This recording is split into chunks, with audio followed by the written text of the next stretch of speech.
तो चलिए आज इंड एएस 40 की दुनिया में गोता लगाते हैं। इन्वेस्टमेंट प्रॉपर्टीज नाम सुनने में थोड़ा टेक्निकल लगता है ना, पर फिक्र की कोई बात नहीं।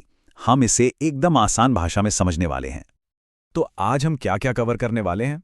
पहले एक प्रॉपर्टी की पहेली से शुरू करेंगे, फिर समझेंगे कि ये इन्वेस्टमेंट प्रॉपर्टी आखिर होती क्या है।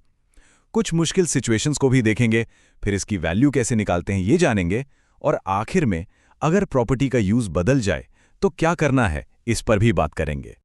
चलिए इसे समझने के लिए एक छोटी सी कहानी से शुरू करते हैं। देखिए, यही वो बुनियादी सवाल है जिसका जवाब इंड एएस 40 हमें देता है, क्योंकि इसी सवाल का जवाब तय करेगा कि ये बेशकीमती एसेट कंपनी की फाइनेंशियल किताबों में कैसे दर्ज होगा। तो आइए जरा नियमों की किताब खोलते हैं और देखते हैं कि जेनिथ की ये पहेली कैसे सुलझेगी। यहां पर जो सबसे जरूरी चीज है वो है प्रॉपर्टी को रखने का मकसद। क्या मकसद किराया कमाना है या फिर इस उम्मीद में रखना है कि भविष्य में इसकी कीमत बढ़ेगी? बस यही इसका कोर कॉन्सेप्ट है। अब यहां पर फर्क को समझना बहुत जरूरी है। देखिए, एक इन्वेस्टमेंट प्रॉपर्टी को आप एक अलग थलग बिजनेस की तरह सोच सकते हैं, जिसका इकलौता काम है पैसा कमाना, और दूसरी तरफ है ओनर ऑक्यूपाइड प्रॉपर्टी।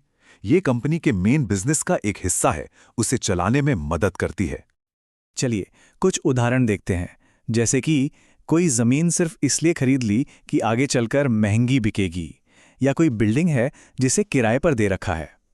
यहाँ तक कि अगर कोई बिल्डिंग बन रही है इस इरादे से कि बनने के बाद उसे किराए पर देंगे, तो वो भी इन्वेस्टमेंट प्रॉपर्टी ही है। और इससे ये भी पता चलता है कि क्या इन्वेस्टमेंट प्रॉपर्टी नहीं है। मतलब अगर कोई प्रॉपर्टी बेचने के लिए रखी है, जैसे कि किसी बिल्डर का फ्लैट, तो वो इन्वेंट्री है। या फिर कोई प्रॉपर्टी कंपनी अपने काम के लिए यूज कर रही है, तो वो ओनर ऑक्यूपाइड है। ये सब इन्वेस्टमेंट प्रॉपर्टी नहीं है। ठीक है, पर असल दुनिया में चीजें हमेशा इतनी सीधी सादी नहीं होती। चलिए अब कुछ पेचीदा हालात देखते हैं जहां वर्गीकरण करना थोड़ा मुश्किल हो सकता है। ये तो बहुत होता है ना? एक ही बिल्डिंग में खुद का ऑफिस भी और कुछ हिस्सा किराए पर भी। अच्छी बात यह है कि स्टैंडर्ड इसके लिए भी एक साफ रास्ता दिखाता है। तो इसके लिए एक 2 स्टेप टेस्ट है।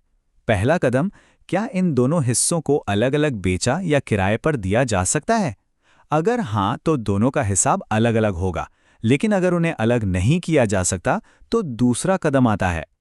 क्या खुद के इस्तेमाल वाला हिस्सा बहुत छोटा, यानी ना के बराबर है? अगर हाँ, तो ही पूरी बिल्डिंग को इन्वेस्टमेंट प्रॉपर्टी माना जाएगा। यही लॉजिक सर्विसेज पर भी लगता है।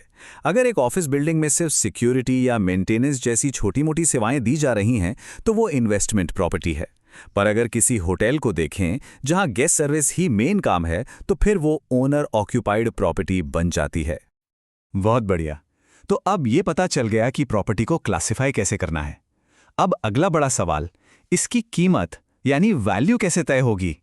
शुरुआत में तो हिसाब बड़ा सीधा है। प्रॉपर्टी की शुरुआती कीमत में उसकी खरीद की कीमत और उसे खरीदने में जो कि सीधे सीधे खर्चे हुए, जैसे लीगल फीस या स्टैंप ड्यूटी, वो सब जुड़ जाते हैं। जैसे इस उदाहरण में देख सकते हैं, एक बिल्डिंग की फाइनल कॉस्ट में सिर्फ उसे खरीदने का पैसा ही नहीं, बल्कि टैक्स और कंस्ट्रक्शन के खर्चे भी शामिल हैं। तब जाकर उसकी असल लागत निकलती है। अब ये एक बहुत जरूरी नियम है।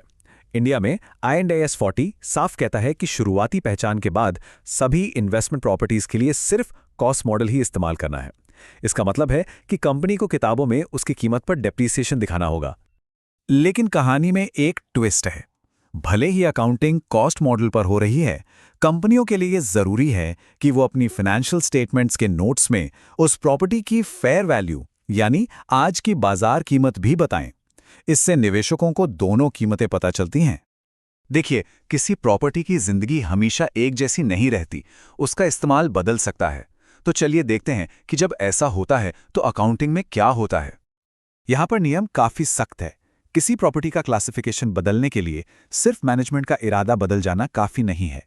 इस्तेमाल में असल बदलाव का एक ठोस सबूत होना चाहिए, जैसे कि किराए पर दी गई प्रॉपर्टी में खुद का ऑफिस शुरू कर देना। ये टेबल हमें ट्रांसफ़र के अलग अलग रास्ते दिखाती है। हर ट्रांसफ़र के पीछे एक खास वजह होती है, जैसे खुद इस्तेमाल शुरू करना या उसे बेचने के लिए डेवलप करना। और जैसे ही इस्तेमाल बदलता है, उस पर लगने वाला अकाउंटिंग स्टैंडर्ड भी बदल जाता है। और एक बात याद रखने वाली है, जब कोई प्रॉपर्टी एक कैटेगरी से दूसरी में जाती है तो उसकी बुक वैल्यू नहीं बदलती।